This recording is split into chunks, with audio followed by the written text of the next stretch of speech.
এরকম কিছু হলে মা বাবাকে এসে আগে বলতে হয়। ছোটবেলায় একবার বলার চেষ্টা করেছিলাম তোমাদের, তোমরা আমাকে বলেছিলে চুপ, কাউকে বলবি না।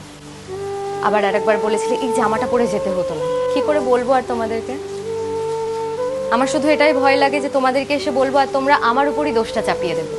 দোষীদেরকে কেন তাদের মা বাবা এটা শেখায় না যে এটা করতে হয় না, অথচ আমাদের মেয়েদেরকে শেখানো হয় এটা পড়বি না, এখানে যাবি না, এত রাতে বেরোবি না। শুধু মানাই শুনে গেছি আমরা, আর কত সাবধানে থাকবো। সব জায়গায় আমরা ভয়ে ভয়ে থাকি, তাও তো আমাদের সাথে হয় এটা। তোমরা কবে বুঝবে যে এবার ছেলেদেরকেও একটু বোঝানো দরকার, যেটা করতে হয় না, এটা ভুল। না বললে সেটা না হয়। যদি মা বাবা আমাদেরকে সেই স্পেসটাই না দেয় যে আমরা সবকিছু এসে শেয়ার করতে পারবো, তাহলে তারা কোনোদিনও জানতে পারবে না আমাদের লাইফে কি চলছে। এবার তোমাদেরকেও একটু পাল্টাতে হবে, অনেক তো হলো। এবার ছেলেদেরকে একটু শিক্ষা দাও আর মেয়েদেরকে স্বাধীন হতে দাও।